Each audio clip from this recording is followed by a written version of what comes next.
அனைவருக்கும் வணக்கம் நண்பர்களே. இந்த பதிவில் என்ன தகவல் பார்க்க போகின்றோம் என்றால், நமது மகரம் ராசி நண்பர்களுக்கு ஜனவரி மாதம் ராசி பலன் எப்படி இருக்கும் என்பதை பார்ப்போம். தற்பொழுது ராகு பகவான் உங்களது 2ஆம் வீடான குடும்ப மற்றும் தனஸ்தானத்தில் அமர்ந்து உள்ளார். ராகு 2வது வீட்டில் வைக்கப்படும் போது அது பெரும்பாலும் பொருள், செல்வம் மற்றும் உடைமைகளுக்கான வலுவான விருப்பத்தை குறிக்கிறது. இது பணம் மற்றும் சொத்துக்களை குவிப்பதில் தீவிர கவனம் செலுத்துவதற்கு வழிவகுக்கும். சில சமயங்களில் வழக்கத்திற்கு மாறான வழிமுறைகள் மூலம். இருப்பினும் விளக்கமானது திடீர் நிதி ஆதாயங்கள் அல்லது இழப்புகள், ஆடம்பரமான வாழ்க்கை முறை மற்றும் குடும்ப மதிப்புகள் அல்லது பேச்சு முறைகள் போன்ற நேர்மறை மற்றும் எதிர்மறை வெளிப்பாடுகளுக்கான சாத்தியக்கூறுகளுடன் விளக்கப்படத்தில் உள்ள அம்சங்கள் மற்றும் பிற கிரக இடங்களைப் பொறுத்தது. 2வது வீட்டில் ராகுவின் நேர்மறையான அம்சங்கள்: நிதி வெற்றி, செல்வம் மற்றும் நிதி ஸ்திரத்தன்மையை அடைவதற்கான வலுவான உந்துதல், ஒருவரை வெற்றிகரமான தொழில் முனைவோராக அல்லது முதலீட்டாளராக மாற்றும். வணிக புத்திசாலித்தனம், சிறந்த வணிக உணர்வு மற்றும் நிதிகளை திறம்பட நிர்வகிக்கும் திறன். சக்தி வாய்ந்த பேச்சு, ஒரு கட்டாயமான மற்றும் வற்புறுத்தும் தொடர்பு வழி தலைமை பாத்திரங்களுக்கு வழிவகுக்கும். உலகளாவிய வெளிப்பாடு, வெளிநாடுகளில் பயணம் செய்ய அல்லது வேலை செய்வதற்கான வாய்ப்புகளை குறிக்கலாம். 2ஆம் வீட்டில் ராகுவின் எதிர்மறை அம்சங்கள்: பொருள் சார்ந்த போக்குகள், ஆடம்பர பொருட்களைப் பெறுவதில் அதிக கவனம் செலுத்துதல் மற்றும் செல்வத்தின் மீது ஈடுபாடு. நிதி உறுதியற்ற தன்மை, திடீர் நிதி ஆதாயங்கள் மற்றும் அபாயகரமான முயற்சிகள் காரணமாக இழப்புகள் சாத்தியமாகும். குடும்ப பிரச்சினைகள், குடும்ப நிதி அல்லது பரம்பரை தொடர்பான கருத்து வேறுபாடுகள். பேச்சு பிரச்சினைகள், மிகைப்படுத்தி அல்லது மனக்கிளர்ச்சியுடன் பேசும் போக்கு தவறான புரிதலை ஏற்படுத்தும். வழக்கத்திற்கு மாறான முறைகள், செல்வத்தை பெற நெறிமுறையற்ற வழிமுறைகளை நாடலாம். தற்பொழுது கேது பகவான் உங்களது 8ஆம் வீடான ஆயுள் ஸ்தானம் மற்றும் வம்பு வழக்கு ஸ்தானத்தில் அமர்ந்து உள்ளார். 8வது வீட்டில் உள்ள கேது உங்களை மிகவும் வலுவான மற்றும் ஆழமான உள்ளுணர்வுடன் ஆசீர்வதிப்பார், உங்களை தைரியமாக ஆக்குகிறார் மற்றும் வேலையில் ஆபத்தான பணிகளை மேற்கொள்கிறார். 8வது வீட்டில் ஒரு நேர்மறையான கேது உங்களுக்கு சிறந்த மன மற்றும் குணப்படுத்தும் சக்தியை வழங்குவார், அதை நீங்கள் மற்றவர்களுக்கு உதவ பயன்படுத்தலாம். 8ஆம் வீட்டில் உள்ள கேது உங்களுக்கு மிகவும் வலுவான மற்றும் ஆழமான உள்ளுணர்வுடன் ஆசீர்வதிக்கிறார், நீங்கள் நிகழ்வுகளை முன்னறிவிக்கலாம்.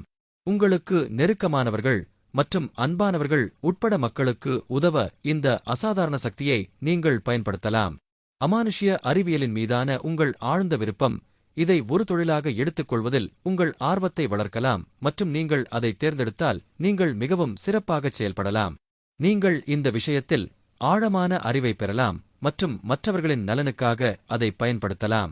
8வது வீடு உங்கள் வாழ்க்கையில் நடக்கும் நடவடிக்கைகள் அல்லது நிகழ்வுகளில் நீங்கள் எதிர்கொள்ளக்கூடிய திடீர் நிகழ்வுகளுடன் இணைக்கப்பட்டுள்ளது.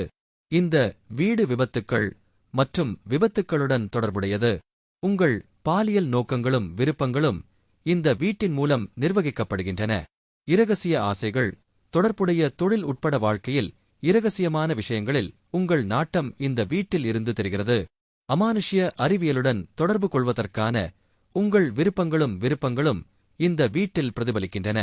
இந்த வீட்டில் உள்ள கேது உங்களை தைரியமானவர் ஆக்குவார் மற்றும் பணியில் ஆபத்தான பணிகளை மேற்கொள்வார். இது உங்கள் சகாக்கள் மற்றும் மூத்தவர்களுடன் நல்ல நிலையில் இருக்கக்கூடும். தொழில் முறையில் நீங்கள் மிகவும் அர்ப்பணிப்புடனும் கடின உழைப்புடனும் இருப்பீர்கள். இது உங்கள் வாழ்க்கையில் நல்ல மற்றும் எதிர்பார்க்கப்படும் முடிவுகளை தரலாம் மற்றும் நீங்கள் தேர்ந்தெடுத்த துறையில் உங்களை உயர்வாக அழைத்துச் செல்லலாம். வாழ்க்கையில் ஸ்திரத்தன்மை உங்களுக்கு ஒரு நிலையான நிதி நிலையை கொண்டு வரலாம். இந்த நிலை உங்களை விபத்துக்குள்ளாக்குகிறது, எனவே நீங்கள் கவனமாக இருக்க வேண்டும். சாகச விளையாட்டுகளில் பங்கேற்பது மற்றும் வாகனம் ஓட்டுவது குறைக்கப்பட வேண்டும், தேவைப்பட்டால் மட்டுமே. காயங்களை ஏற்படுத்தக்கூடிய திடீர் சம்பவங்களை நீங்கள் சந்திக்க நேரிடும். 8ஆம் வீட்டில் உள்ள கேது உங்களுக்கு சிறந்த மன மற்றும் குணப்படுத்தும் சக்தியை வழங்குவார், அதை நீங்கள் மற்றவர்களுக்கு உதவ பயன்படுத்தலாம். மக்கள் பெருமைப்படும் ஒரு நல்ல குணத்தால் நீங்கள் ஆசீர்வதிக்கப்பட்டிருக்கலாம். உங்களின் கடின உழைப்பு திறன்கள் உங்கள் தொழிலில் நல்ல பெயரை பெற்றுத்தரும். உதவி தேவைப்படும் சூழ்நிலைகளில் உங்கள் தன்னலமற்ற உதவியையும் அன்பான ஆதரவையும் வழங்கும் நபர்களின் பாராட்டுக்களை நீங்கள் பெறலாம். 3ஆம் வீட்டில் சனி பொதுவாக ஒரு வலுவான இடமாக கருதப்படுகிறது. இது ஒழுக்கம், மீள்தன்மை மற்றும் கடின உழைப்பாளி தன்மையை வழங்குகிறது. இது தொடர்ச்சியான சுய முயற்சியின் மூலம் பிற்கால வாழ்க்கையில் வெற்றிக்கு வழிவகுக்கிறது. இருப்பினும் இது ஆரம்பத்தில் தொடர்பு மற்றும் உடன்பிறப்புகளுடனா உறவுகளில் சவால்களை ஏற்படுத்தக்கூடும். ஆளுமை மற்றும் தொடர்பு பூர்வீகவாசிகள் பெரும்பாலும் தீவிரமான, பொறுப்பான மற்றும் நடைமுறை சார்ந்த நபர்கள். அவர்கள் பேசுவதற்கு முன்பு கவனமாக சிந்திக்கிறார்கள். அவர்கள் அதிகம் பேச மாட்டார்கள், சும்மா பேசுவதை விட அர்த்தமுள்ள உரையாடல்களை விரும்புகிறார்கள், மேலும் ஒதுக்கப்பட்டவர்கள் அல்லது உள்முக சிந்தனை கொண்டவர்கள் என்று தோன்றலாம். பகுப்பாய்வு சிந்தனை, ஆவணப்படுத்துதல், எழுதுதல் அல்லது ஆராய்ச்சி தேவைப்படும் தொழில்களுக்கு இந்த இடம் சிறந்தது. தைரியம் மற்றும் முயற்சி, இந்த உபச்சாய வீட்டில் சனி காலப்போக்கில் மேம்படும் ஒரு வீடு மெதுவாக ஆனால் சீராக வளரும் மகத்தான உறுதியையும் தைரியத்தையும் வளர்க்கிறது. தனிநபர்கள் கவனமாக திட்டமிடுபவர்களாக இருக்கிறார்கள் மற்றும் கடினமான தடைகளை தாங்க முடியும். முழுமையான விடாமுயற்சி மற்றும் வலுவான பணி நெறிமுறை மூலம் வெற்றியை அடைய முடியும். உறவுகள், இளைய உடன்பிறப்புகளுடன் தொலைதூர, முறையான அல்லது சிக்கலான உறவு இருக்கலாம், அல்லது பூர்வீகம் அவர்களுக்கு பெற்றோர் அல்லது பராமரிப்பாளரின் பாத்திரத்தை ஏற்கலாம். காதல், திருமணம், பூர்வீகவாசிகள் உணர்ச்சிகளை வெளிப்படையாக வெளிப்படுத்துவது கடினமாக இருக்கலாம், ஆனால் அவர்கள் நிலைத்தன்மையை நாடுகிறார்கள் மற்றும் விசுவாசமான கூட்டாளிகளாக இருக்கிறார்கள். வாழ்க்கை துணை ஒரு முதிர்ந்த நபராக இருக்கலாம், மேலும் வயது மற்றும் பரஸ்பர முயற்சியுடன் உறவு பெரும்பாலும் இணக்கமாக மாறும். தொழில், கல்வி, வாழ்க்கையில் வெற்றி மற்றும் அங்கீகாரம் பெரும்பாலும் ஆரம்ப தாமதங்கள் அல்லது போராட்டங்களுக்குப் பிறகு, பொதுவாக 32 வயது அல்லது குறிப்பிடத்தக்க கடின உழைப்புக்கு பிறகு வரும். நிர்வாகம், சட்டம், பொறியியல், எழுத்து, வெளியீடு அல்லது அரசு வேலைகளில் தொழில்கள் மிகவும் பொருத்தமானவை. முறையான கல்வியில் இடைவேளைகள் அல்லது தாமதங்கள் இருக்கலாம், ஆனால் ஆராய்ச்சி மற்றும் ஆழ்ந்த கற்றல் மீதான வலுவான நாட்டம் நீடிக்கிறது. ஆரோக்கியம், தனிநபர்கள் தங்கள் நுரையீரலில் கவனம் செலுத்த வேண்டும், மேலும் அவர்கள் அதிக பதட்டத்தை உள்வாங்கினால் தலைவலி போன்ற பதற்றம் தொடர்பான பிரச்சினைகளை அனுபவிக்கலாம். பயணம், குறுகிய பயணங்கள் வேலை தொடர்பானதாகவோ அல்லது அவர்களின் தொழிலின் நிலையான அம்சமாகவோ இருக்கலாம், ஆனால் மன அழுத்தம் அல்லது தாமதத்திற்கும் ஒரு காரணமாக இருக்கலாம். 6ஆம் வீட்டில் குரு இருப்பது நேர்மறை மற்றும் சவாலான முடிவுகளின் சிக்கலான கலவையை வழங்குகிறது.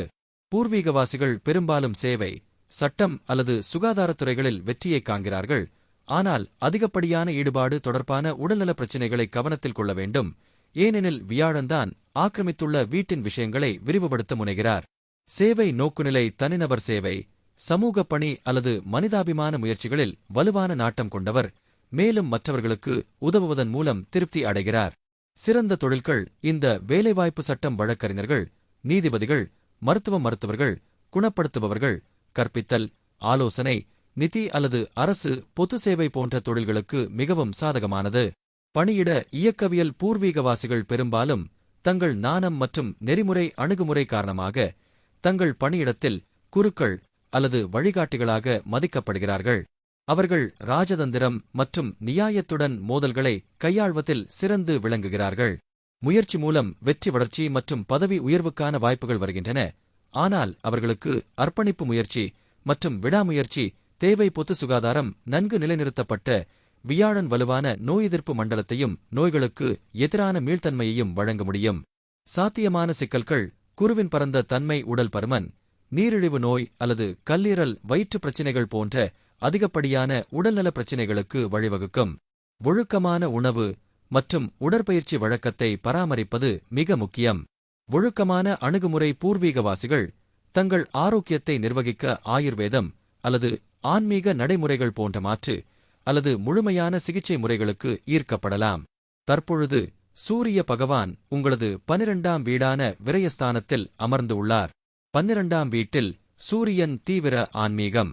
அவர்கள் தொடர்ந்து தங்கள் ஆளுமையில் வேலை செய்வதாகவும் தங்களை மாற்றிக்கொள்வதாகவும் நம்பப்படுகிறது. அவர்கள் தெரிந்தோ தெரியாமலோ தங்கள் கடந்தகால வாழ்க்கையிலிருந்து பெற்ற தங்கள் குணாதிசயங்களை மறுவடிவமைக்கிறார்கள். மனநலம் பாதிக்கப்பட்டவர்களிடமும் கடந்தகால வாழ்க்கையில் அவர்கள் செய்த தீய கர்மாவின் விளைவுகளை எதிர்கொள்ளும் துரதிருஷ்டவசமானவர்களிடமும் அவர்கள் மிகவும் அன்பாக இருப்பதும் தெரிகிறது. ஜாதகத்தில் 12ஆம் வீட்டில் சூரியன் தனிமைப்படுத்தலாம். அந்த நபர் ஒழுக்கமானவராக இருப்பார் மற்றும் அவர்களின் தொழில் மற்றும் ஆன்மீகம் தொடர்பான அனைத்து விதிகள் மற்றும் கட்டுப்பாடுகளையும் மிக கடுமையாக கடைப்பிடிப்பார் என்று கூறலாம். இவை சமூகமத விதிகளாக இருக்கலாம் அல்லது தனிநபரால் கற்பிக்கப்பட்டு உருவாக்கப்பட்ட சில தனிப்பட்ட நடைமுறைகளாக இருக்கலாம். தொழில்முறை முன்னணியை பொறுத்தவரை அவர்கள் சிறந்த செயல்திறன் கொண்டவர்கள். அவர்கள் தங்கள் சிந்தனை செயல்முறை, இலக்குகள் மற்றும் இலக்குகளில் தெளிவை தேடுகிறார்கள். அவர்கள் தங்கள் யோசனைகளில் உறுதியாகவும் நம்பிக்கையுடனும் மாறியவுடன் எந்தவொரு பணியையும் மிகவும் திறமையாக முடிக்க முடியும். நட்சத்திர நடிகர்களாக இருப்பதற்கான அனைத்து திறன்களும் தகுதிகளும் அவர்களிடம் உள்ளன. அவர்கள் கடின உழைப்பாளிகள் மற்றும் அவர்களின் தொழில்முறை அணுகுமுறையில் அர்ப்பணிப்புடன் உள்ளனர். தற்பொழுது செவ்வாய் பகவான் உங்களது 12ஆம் வீடான விரயஸ்தானத்தில் அமர்ந்து உள்ளார். 12ஆம் வீட்டில் உள்ள செவ்வாய் மனதில் தொலைந்து ஆன்மீகம், கல்வி, கலாச்சாரங்கள் போன்ற பல்வேறு விஷயங்களை ஆராய்கிறார், அவரது குழப்பமான மனநிலையின் அமைதிக்காக. இருப்பினும் பூர்வீகவாசிகள் தங்களுக்கு எந்தவொரு பாதையையும் தேர்ந்தெடுக்க முடியாது. 12வது வீடு தனிமைப்படுத்தப்படுவதைக் குறிக்கிறது. 12ஆம் வீட்டில் செவ்வாய் கனவுகள், கற்பனை மற்றும் இன்பங்களின் வீடாகும். இது அவர் அல்லது அவள் ஆற்றலை செலுத்தும் பாலியல் செயல்பாடுகளில் பூர்வீகத்தின் ஈடுபாட்டைக் காட்டுகிறது. 12ஆம் வீட்டில் செவ்வாய் இருக்கும் பூர்வீகவாசிகள் வேலை நோக்கங்களுக்காக தொடர்ந்து வெளிநாடுகளுக்குச் செல்ல வேண்டியிருக்கும். அங்கு அவர்கள் செவ்வாய் கிரகத்திலிருந்து தங்கள் ஆற்றலை உற்பத்தி செய்யும் வேலை வாழ்க்கையாக மாற்றுவார்கள். 12வது வீட்டில் செவ்வாய் பூர்வீக உலகிலிருந்து தனிமைப்படுத்தப்படுவதைக் காட்டுகிறது. இது பூர்வீகம் ஒரு ஆராய்ச்சியாளராகவோ அல்லது வெளிநாட்டில் தனியாக பணிபுரியும் கள விஞ்ஞானியாகவோ இருக்கலாம். பூர்வீகம் கற்பனை மற்றும் தெளிவான படைப்பு யோசனைகளால் ஆசீர்வதிக்கப்படலாம். அது அவரை ஒரு பிரபலமான மற்றும் படைப்பாற்றல் எழுத்தாளராக மாற்றும். 12ஆம் வீட்டில் இருந்து செவ்வாய் 7ஆம் வீட்டை பார்க்கும்போது அது திருமணத்தை பாதுகாக்கும் அல்லது பல திருமணங்களை தரும். இருப்பினும் இவரது பங்குதாரர் வாக்குவாதம், ஆதிக்கம் மற்றும் அவருக்கு சவாலாக இருப்பார். தற்பொழுது சுக்கிர பகவான் உங்களது 12ஆம் வீடான விரயஸ்தானத்தில் அமர்ந்து உள்ளார். 12வது வீட்டில் உள்ள சுக்கிரன் ஆழ்ந்த உணர்ச்சி உணர்திறன், மறைந்திருக்கும் திறமைகள், இரக்கம் மற்றும் தன்னலமற்ற அன்பிற்கான வலுவான ஆசை ஆகியவற்றை குறிக்கலாம். ஆனால் மற்ற அம்சங்களைப் பொறுத்து கடந்தகால உறவுகள், இரகசிய போக்குகள் அல்லது மறைக்கப்பட்ட ஆசைகளை விடுவிப்பதில் சவால்களை குறிக்கலாம்.